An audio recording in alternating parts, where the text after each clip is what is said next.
We're going to start off with all of the different crime waves that's happening across the United States of America. I'm going to take you state by state, time zone by time zone, north, south, east, and west, ladies and gentlemen. Let me bring you up to speed of what's happening out here in these streets. Y'all need to be safe and protect yourself. First up, the police are continuing to search for a woman they say lit a man on fire. San Antonio police and fire were called out to the scene in the 200 block of Howard Street. That's just a few blocks off the 35 and I-10 interchange downtown. This was happening just before 9 this morning. Ken Spy's Vanessa Croy has more from witnesses who saw the entire ordeal unfold right in front of them. Just after police finished their investigation this morning, city crews came and cleaned up what used to be a small homeless encampment here and the site of a grisly crime that happened just before 9 this morning. You can see the remnants left behind from that fire where police say a woman came here with a cup of gasoline and intentionally set a man on fire. And tonight... Let me back up for 1 second. That's a heck of a fire. Because that fire apparently, look, it's all up the wall. A woman grabbed a cup of gasoline, poured it on somebody, and then set them on fire on the streets. I didn't even know women were capable of such things. I thought that the worst thing that y'all did was throw hot grits on somebody, and that was coming as a result of the dudes that was whining and pleading for chicks in yesteryear. Who was that got hot grits thrown on them? Al Green or something like that? Y'all going and getting cups of gasoline, throwing it on people and setting them on fire and then burning up the entire cup of gasoline and intentionally set a man on fire. And tonight, that woman is still on the run. I wake up to boom. This man we only know as Bobby got a shocking wake-up call this morning. I pulled him out, his legs are still on fire. Just before 9 a.m., Bobby jumped into action, trying to save his friend after police say a woman lit the man on fire. I mean, that woman's watching me, pulled him out the fire, telling me, leave him in there, leave him in there. Investigators believe the woman accused of this brutal attack went to a nearby gas station and bought a cup and filled it with gasoline. After that, officers say she went to the homeless encampment where the victim was staying and poured that cup of gasoline on the man's legs and then lit the man on fire. As soon as I got up to run after her, she gone. The flames burned the man's tent and started spreading to the fence surrounding a local nonprofit before fire crews got there to put it out. The victim, a man in his early 50s, was rushed to the hospital with severe burns. Police say they don't yet know what happened that led up to the attack, but they say the two knew each other. She was talking about something that happened in their past, and next thing I know, I hear screaming and his tent's on fire. Stacey Thompson tells us he also stepped in to help put out the flames.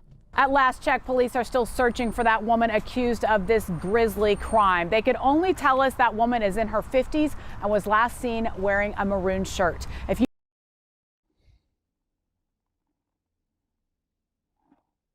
Y'all telling me that demons don't exist? I thought that San Antonio was a relatively safe place, that women, the only thing that women cared about in San Antonio was churros. That's what Charles Barkley told me. Lately, San Antonio has been coming. You know, I had planned on taking a trip. San Antonio was going to be one of my 2024 stops. But now y'all got me questioning. Because every time that I find out what's going on in San Antonio, we're not necessarily talking about Victor Wembanyama that recently got drafted #1 in the NBA. That's rigged. We keep talking about all of these crazy women that's doing stuff over in San Antonio. Hey, we got anybody that's in the chat? We got over 1,400 people in climbing in here. Is there anybody in here? Yeah, the reporter is in good shape. I'm trying not to get distracted by the women that's in good shape, because every time that we come on here and I give a woman a compliment, y'all keep saying that I'm getting distracted. So I'm trying not to. Y'all keep talking about a rack inside of the chat and stuff like that. And then now I got to keep peering over, and y'all keep talking about how good and how in shape she is. I'm trying to stay focused, okay? I just got paid today. I heard the women in San Antonio only like churros. All right, let's continue. So we move over from San Antonio, and we're going to move over into our next city. WGN Shannon Halligan joins us now live with details. Shannon.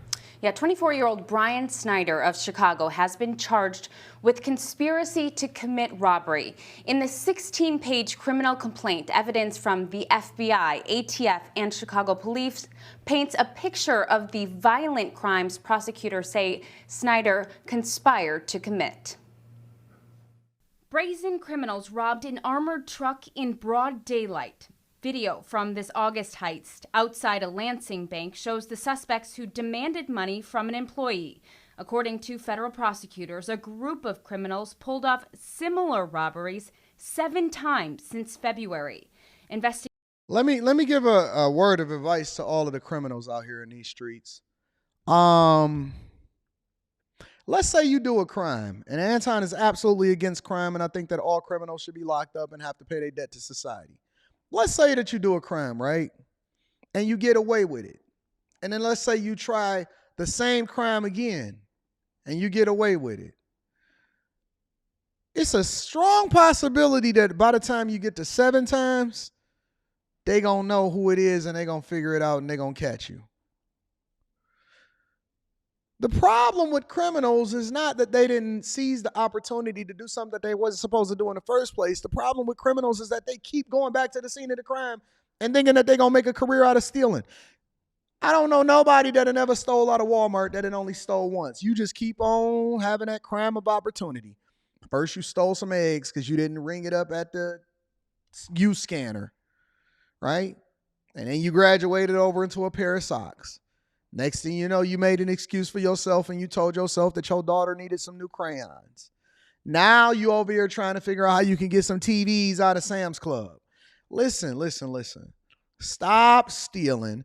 And if you've ever done any stealing in your past and you didn't get caught, praise Jesus, ask God for forgiveness, somehow, some way, pay it forward and make it right with people going forward in the future, and stop. Just stop. Why do y'all think that y'all gonna make a career out of theft or stealing or robbing or killing and all of this? You gonna go get caught eventually. Investigators showed in charging documents how they used cell phone triangulation, recorded phone calls from county jails, and DNA to track down 24-year-old Brian Snyder of Chicago. Are going to attract the attention. They got your DNA, they got you on camera, they got you on a scanner. They got the triangulation of what cell phones was in the area at that particular time, and they pinpointed you. They looked at your dreadlocks, and they wind up coming in your crib and arresting you. Now you embarrassing grandma. And really dogged efforts of law enforcement. Phil Andrew is a former FBI agent who said these kinds of crimes draw a big response due to the nature of them. Armored truck robberies are not common, and they really do require kind of a sophisticated planning. Charging documents show the group, including Snyder, were linked to 7 armored truck or ATM robberies. Look what they did. They've been robbing people all year long, February 5th. And then look how dumb these idiots are. Let me tell y'all how stupid our people are. Not only did they rob multiple different times, but on February 5th, they hit it. August 16th, they moved over to Lansing. August 23rd, right, because February 5th, they hit it. I'm going to tell you the blueprint. They hit the truck, and then they was out here balling. They was tricking off. Yeah, we got our monies. Yeah. They got some bottles, some booths. They split up the money. It was only like $7,000 a piece. And then they started getting low on funds, and they didn't want to go and get a job. And they said, okay, well, listen, it's August. We're going to go ahead and hit it up again. And then they went over to August 23rd because they said, listen, we tricked off and we can always go and get some more. And then they hit Blue Island. And then September 5th, Homewood. September 19th, Chicago Heights. October 2nd. Look, they went back to Country Hill Clubs. And then November 17th, they went back again to Country Hill Clubs. Thank you for being stupid. Good God. In the south suburbs. The string started in February of an armored truck in Country Club Hills. Investigators said in each incident, a vehicle was stolen using a key reprogrammer and then used to commit the robberies. In total, the robbers took off with nearly $250,000. But during this Chicago Heights robbery, the armored... They said we high-value men. Truck driver slammed into the suspect's vehicle. and the thieves made off mostly with rolls of quarters. During the October 2nd Look at you. Only got away with some quarters. Now you got to do a quarter in prison. Robbery in Country Club Hills, a suspect shot at the truck driver, but security guards shot back. The group carjacked another driver to get away. Now you got attempted. Now you got attempted murder. Look, you went from armed robbery to assault with a deadly weapon, attempted murder, fleeing and eluding, and now you facing 250 years, and you're gonna have to plead out to 75 years in prison, hoping you only do 50, and then you get out in 40 with good time. That's what your life look like now, and you got away with quarters. The minute that you let the gun go, now you got attempted murder, grand larceny. Now they're going to trump your charges up, and now you're going to jail for forever now. And you threw your whole life away so that you can trick in 2023, and then you can spend prison in 2024. Gathered robbery tools at Snyder's home, including rubber gloves, multiple firearms, and 6 cell phones. Andrew said the evidence gathered gives prosecutors a strong case. These were very serious and dangerous suspects, and that a very, very comprehensive and coordinated investigation has managed to result in this indictment. And it looks pretty strong in terms of its physical evidence and the DNA evidence. If convicted on the robbery conspiracy charge, Snyder could face up to 20 years in federal prison. Live in the newsroom. And then down south over in Florida don't play. The boys trying to get to the bag. Fentanyl to kill every person in Pinellas County is off the streets tonight, thanks to a massive drug bust from the Pinellas County Sheriff's Office. Fox 13's Kaylee Tracy is following this story for us and joins us live from the Pinellas County Sheriff's Office. And Kaylee, what can you tell us about this operation? Well, detectives busted this drug ring that had been operating since at least January of this year, arresting everyone on their list, including a man responsible for a car crash that catapulted a car into a home in a neighborhood in St. Pete yesterday. Those 3 kilos yesterday could have killed every man, woman, and child in Pinellas County, and time and a half. Detectives seized 6.5 pounds of fentanyl, 26.5 pounds of cocaine, guns, other drugs, and a couple $100,000 in cash, searching 7 locations in St. Pete Tuesday. By the time that they hit you, they already know exactly where you're going to be at. By the time that they hit you, they already know where you're going to be at. They've been watching y'all for a long time. And so they just going to hit all of y'all at the same time. They're going to round up the troops, and anybody that's not out, they going to know where you going, and then they going to hit you. And y'all out here running. Listen, y'all don't even have regular. It ain't even no weed and nothing like that no more. Half of the weed that y'all got be laced anyway. That ain't even real trees. That ain't even the trees from yesteryear. Glistening, got fentanyl all over it. Now y'all riding around with fentanyl straight from China. Enough to kill every single person out there inside of the streets. Everybody overdosing off of fentanyl laced with horse tranquilizers. Let me ask y'all a question before we look at the rest of this video. I'm just curious. When y'all decide to do a life of crime, let's say you going out there and you're going to do white collar crime, or you're going to do some fraud, or you're going to sell drugs, or you're going to import fentanyl, or whatever it is that you got going on.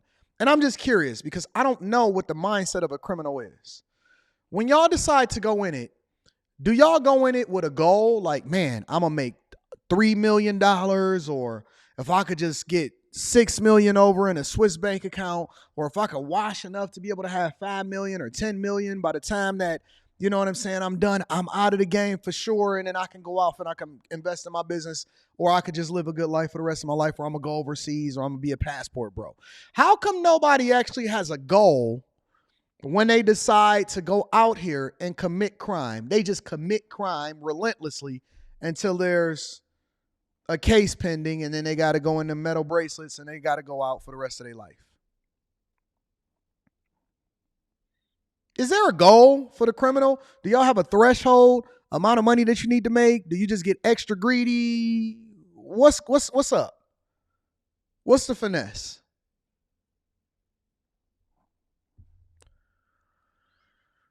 Pinellas County Sheriff Bob Gualtieri says the drugs came across the Mexican border. Think about that pound of sugar that's sitting in your kitchen pantry. And this is 33 of those 1 pound bags. But this is poison. Look at them. Black, white, dreads, S-curls. You got a woman on the side over there. You got white people at the top, Mexicans, Asians, all kind of people over there. Bald head, white beard, no mustache. You got Oswald, Darion over there. Somebody Jenkins, Monte Jenkins. Viviana is over there on the left. Good God. Kills people. This isn't sugar. Ain't even no prototype. And people are dying from it at the hands of these people that are out there peddling this poison. It was all part of the Pinellas County Sheriff's Office's Operation Dirty Ink and included 24 arrests. And many of the people detectives arrested have extensive criminal histories. Of course they do. These people who are constant recidivists are a big problem. The system is not working. They'll be out. Regard. Somebody gonna tell them. One of those people is Desmond Hargrove. Detectives hope to serve a search Desmond. warrant at Hargrove's business off of Gandy Boulevard early yesterday morning, but he left unexpectedly. They tried to stop his car, and Hargrove sped away, going about 100 miles per hour, Sheriff Gualtieri says, before crashing into a parked car, catapulting it into a 5-year-old's bedroom. He, not us, but Hargrove. 5-year-old was out there playing with his figurines, playing board games. See that? Playing board games, and next thing you know, it's a car coming through his bedroom. And it's all because of you, bro. But Hargrove is the one that put people in harm's way. He's the one that caused that by fleeing from the cops. And we took great steps to avoid that yesterday and had great success in the safety of this operation. But sometimes stupid people do stupid things, and he's a stupid person who did stupid stuff. Hargrove was the only one injured in that crash. Gualtieri says detectives used court-ordered wiretaps and electronic surveillance for the past 2 months to bust the drug ring. This investigation used money from the State Assistance for Fentanyl Eradication grant from, that state level. That helps law enforcement agencies across Florida pay for drug trafficking operations like this one. FDLE stood up there with the sheriff today saying that grant is extremely important. As we saw today, just yesterday, they got all of those drugs, guns. Shout out to my dog Freezy. Shout out to my dog Freezy. I see you in the chat. I think that drug dealers are some of the most, let me make sure that I'm careful with my words here. I think that drug dealers and people that poison your community from the highest level all the way down to the bottom are some of the worst people for our community. Now, it doesn't mean that you can't come back from it or you can't be forgiven for it. But I think that as you continue to make people addicted to something that's not best for them, and then make sure that their lives and you're profiting off of somebody else's pain and you taking a soul. If you've never seen a dope fiend or somebody shivering or somebody that's on heroin trying to get that monkey off of their back and they got to keep taking heroin in order to continue to stay healthy or to have some semblance of normalcy, and then they addict them with these things and then continue to pump this into your communities and ruin your communities, I think that these are some of the worst people for it. And then they glorify it and you guys celebrate them and you make entire movies off of them. And then you turn them into cult heroes.